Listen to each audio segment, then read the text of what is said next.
Hey there folks, so welcome to Spectrum Pulse. We talk about music, movies, art, and culture. And today, well, okay, sure, why not? We're gonna talk about the newest album from Janet Jackson, titled Unbreakable. You know, I'm surprised there was so much demand for me to cover this album. I guess I shouldn't be, considering that for a good decade from about the mid-80s to the mid-90s, the queen of R&B was cranking out albums that could easily be held up as some of the high points of the genre. And keep in mind, her brother Michael was just as active in that period. From the autobiographical Control that saw her seize control of her career, to the more political and surprisingly relevant Janet Jackson's Rhythm Nation 1814 and 1989, to the more experimental and overtly sexual Janet in 1993, there was a period where Janet Jackson could do no wrong in her blend of incredibly tight pop music and R&B. And the amazing thing? These albums still hold up. Yeah, there are some synth tones and drum effects that sound a little bit dated, but not nearly as many as I was expecting. These are some really sweet records. Definitely check them out if you haven't. But then R&B faded away from prominence in the late 90s, and by the time it came back in the 2000s, Janet Jackson was still charting hits, but the critical acclaim wasn't coming the way it used to, mostly because the albums were of middling quality at best. The records are getting raunchier, and yeah, that does work for a certain thrill, but at some point it just started to feel a little bit overdone and repetitive to me. Didn't help matters that her career took a body blow thanks to that Super Bowl performance. The reaction was way blown out of proportion and says way more about puritanical American culture than anything else, but her albums throughout the latter half of the 2000s started to seem all the more desperate to retake the spotlight, and it wasn't happening. But by then, R&B was fading out of favor of pop again, and by 2009, the brother who had always hung over Janet Jackson's career in the eyes of the public died tragically. So Janet, she took a break from recording new music, and I don't exactly blame her. Instead, she did some touring, she did some work for film and stage and philanthropy, she got divorced from Jermaine Dupri and then remarried, and only returned with a new album released on her own label this year. And to some extent, I had no idea what to expect. For as influential as Janet Jackson has been throughout the course of her entire career, modern R&B is in a very different place than it was in the 80s or the 90s or even the 2000s. And I was concerned how her breathy vocals have managed to last under the wear and tear of over 30 years touring in the industry. But then I heard No Sleep, the lead-off single for this album. I had every reason to believe there would be some quality here. And frankly, it's only been my insane schedule right now that's prevented me from covering this sooner. So, how's Unbreakable? Well, might as well answer the big questions first. Is this album a respectable return to form after about arguably between 15 to 20 years of hit and miss material? Yes, it is. Is it on the same level as the three albums it can hold up as a gold standard for Janet Jackson's material?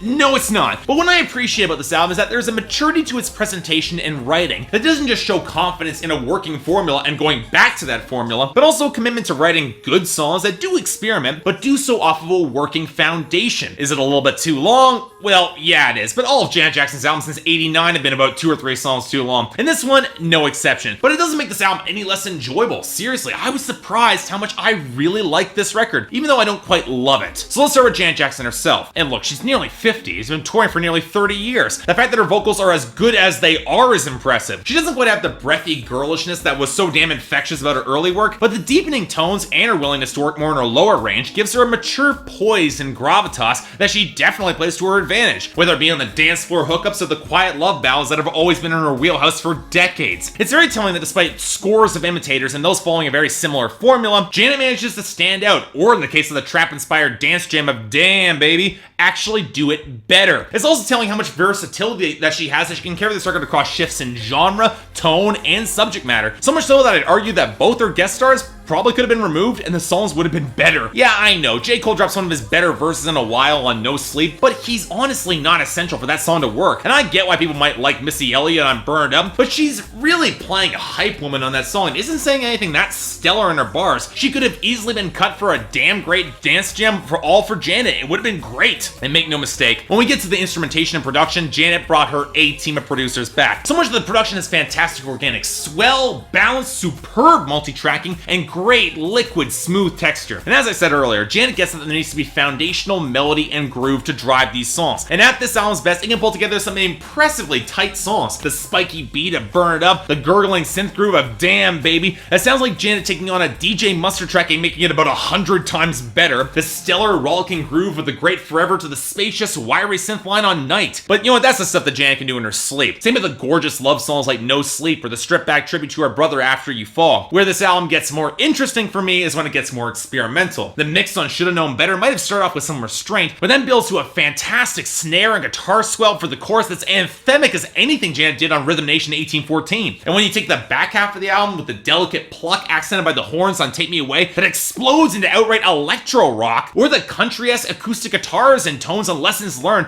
that has the smoky feel of a bleak campfire song, or the Sly and the Family Stone-esque album closer Gonna Be Alright, complete with horns, gospel swell, lo-fi guitar work, and a huge chorus. Fantastic way to end out the album. Now, of course, when you've got this much experimentation, you're bound to have a couple misfires. And it really does come when the songs and textures don't really complement Janet's vocals as well as they should. From the cluttered mix bookending by some spooling take on Dreammaker Euphoria, or the stab towards accordion and steel guitar on Well Traveled. I appreciate the attempt to go more country, but the tone throughout the song just rings as way too awkward to balance out with Janet's vocal tone very well. And then there's songs that just feel a little bit like filler, like the overmixed To Be Loved with that sparking high synth dancing around the edges that really doesn't come across that well, or the very obvious disco throwback on Broken Hearts Heal. Yes, I know the latter song is a lighthearted tribute to Michael, but outside of that snap, there really wasn't much of that song that grabbed me all that much, even in the lyrics. It just didn't do a lot for me. Now this takes us to those lyrics, and here's the thing. If Janet was looking to impress me here, she came close. One of the underrated parts of Janet Jackson's material has been her social conscience. So we get songs like Shoulda Known Better is an outright continuation of the message of peace and how that she shouldn't have been so naive in the past to think that it was all gonna come so easy and that she's gonna fix all the problems. It shows how much she has matured, that she has to embrace more people to get her message across. Then there's Lessons Learned, a song about an abusive relationship where the girl stays behind. And Janet's not afraid to show the full story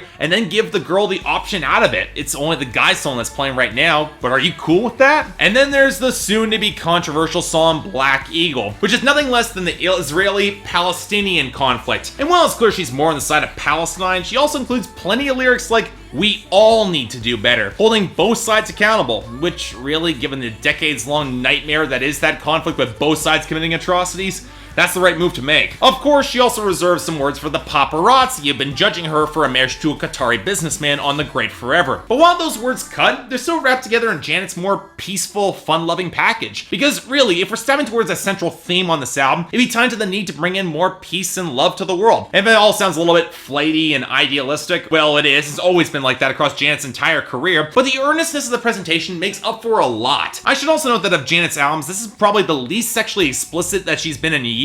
But honestly, I don't have much of an issue with that, considering that Janet can still do plenty with innuendos, and her delivery makes these tracks sexy as hell anyway, so no issue. So look, I definitely like this album, a lot more than I was expecting, as I said. No, it's not in the level of her best work. A little bit too long, a little bit too scattershot, too many experiments that misfire give less than full returns, but it's still a very well-written and mature R&B album from one of the greats, and it's nice to see a return to at least a baseline of quality. For me, solid 7 out of 10, definitely a recommendation, especially if you're a fan of Janet Jackson. But hell, even if you're not, it's nice to see the queen of R&B make a worthy case why she still definitely deserves that throne. So yeah, thanks a lot for watching. If you'd like to like and subscribe, I'd be more than grateful. Now, as I announced in my last video, I've got something a little bit special coming out for you all. I have a full-length novel coming out that's going to be dropping on October 24th of this year. It's titled To Kill a Dragon. Next upcoming videos, I'm going to be dropping a little bit more hints about what the story might be, what the cover is going to be, and give you a little bit of details on why you should go this work. Yes, I know I'm competing against PewDiePie and Tyler Oakley, but